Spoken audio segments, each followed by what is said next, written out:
to another episode of Wellness with Walfinch. Today, I am joined by the very esteemed Louise, who is an international events rider. How amazing! 5-star events riding. What does that mean? So I'm a 5-star eventer, which means I compete. 5 stars is the highest level you can do eventing. Higher than the Olympic level? Yes, Olympics is only at 4-star. Wow. So the biggest ever jumps you can jump eventing in the world.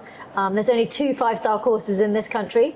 And so I've done those a few times now. Gosh, how high are these jumps? I think they're about 1.30 meters. Wow. And of course, the cross country, we've got 3 different phases in our sport. So we do dressage, which is all to look elegant and beautiful and show how well trained our horses are. Then we do some cross country, which are hard, fixed obstacles that have ditches and water, and they're on different slopes and gradients, and it makes them harder. So your horse has to be well trained for that too. And then you have show jumps, which is a sort of flatter course in a smaller area, but the show jumps can fall down. So you need your horse to be careful and agile and yeah. Wow. So where are these courses? So the 2 in this country, one's at Badminton, which is in, along the M4, and that's Wiltshire. And then there is Burghley, which is in Stamford in Lincolnshire. Gosh. Yeah. So years ago when I was doing some jumping and I thought I was jumping 3-meter fences, I probably wasn't. They just felt very daunting then. 3 centimeters. When you don't jump often, jumps look big, and the more you do it, the more at first I thought I was never going to do it, and then your courses you just go, oh, that's easy, so then you do a bit harder, and you do a bit harder, and So how did you get into it? I started like most kids doing pony club and having lots of different ponies, and then I just gradually pushed myself to do bigger and bigger and bigger and being more and more ambitious, and it's amazing, and trying to get on the British team, and I've got on long lists for that and reserve things for that, but didn't quite make it, so I still hope one day the British team might be in there. And I take it you've hurt yourself a few times along the way, falls and Yeah, I've had a few little incidents in my life that I've had to deal with and challenges, which is how I've kind of got into the sport side of things and the sport training, because I've had to rehabilitate from car accident, was a really bad one, and so I have to try and get my body working again after that. Wow. And then falls this last year, I've had a couple of nasty ones, and then working all the different physio exercises, and I've got myself trained. I loved all the stuff I did on the football in getting better, because I found that sort of really worked the body, and so I've got myself trained up as a trainer in doing football as well. Oh, really? So how long have you been doing that for? About 3 years, I suppose. I did it in lockdown, so whenever that was, did the training there, and I'd always been doing it for probably the last 25 years. But to actually now do it and take it and be a personal, teach other people how to do it, it's great. And how do you find that? It's a bit of a gear shift change, I imagine, from eventing to training others. I mean, it's some of it crosses over from I teach horse riding. Right. And so I've done a lot of instructing in the past, but it's just sort of different talking about things that are going to help your body and make you a better horse rider, really, by being more in balance, toning those different muscles. And so what's important to you, Louise, when you look ahead over the next 20 years, and you're thinking about fitness and health and wellness, what's important to you? Why do you go to the gym and train? I don't want to get stiff and not be able to move, so to me, I do all sorts of different exercises so I can maintain what I have currently got in my body and not let it get any worse. And then I'm always working to be even more supple and strong and in balance too, like both sides of my body work well. Yeah.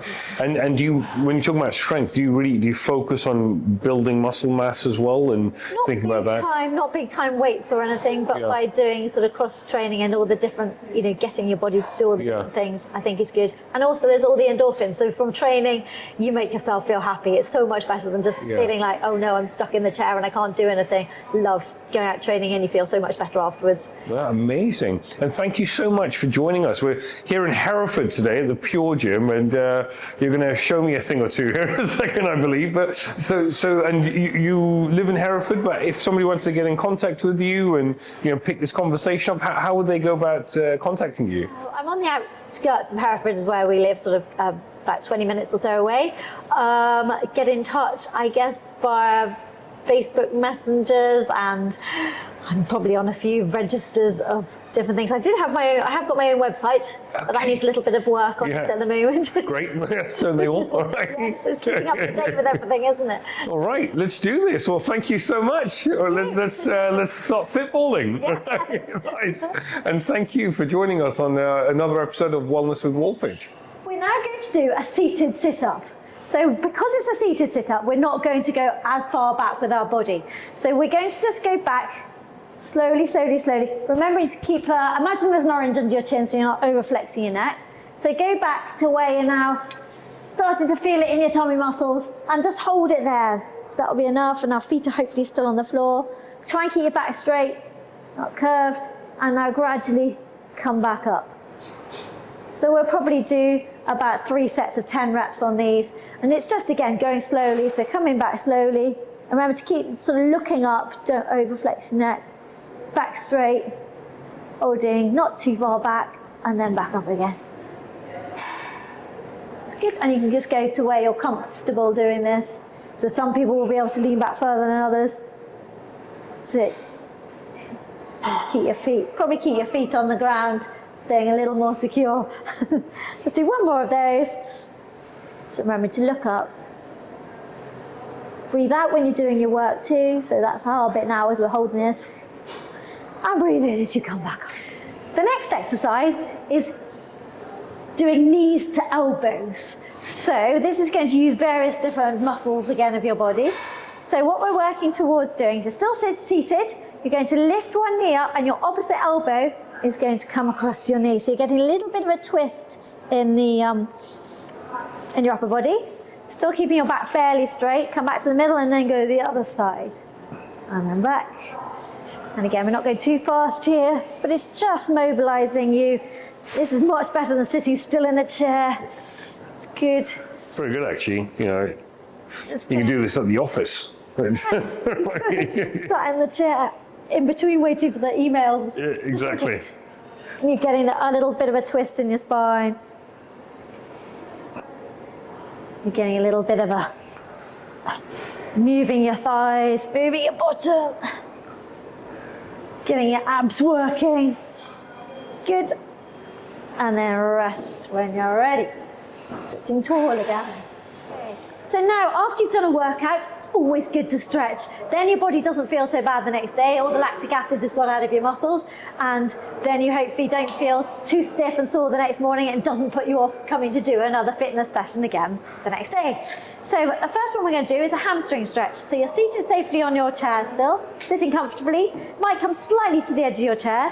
One leg is going to stay bent. The other one you're going to straighten out. Now, to increase the stretch, pull your toes up towards your face, so looking up. Now to increase the stretch even more, lean forwards. So you're leaning forwards, very tight, your hands stay on your bent leg, and you're just leaning forwards, and then you should feel that stretch up the back of your thigh. That's your hamstring. You might well feel it down the back of your calf as well. So we're staying fairly straight, try not to twist. Keep breathing. Hold those stretches. Like 20-30 seconds is a really good stretch. And then once you've done that, you're coming up gradually, and then bring that leg back and repeat on the other side. Great.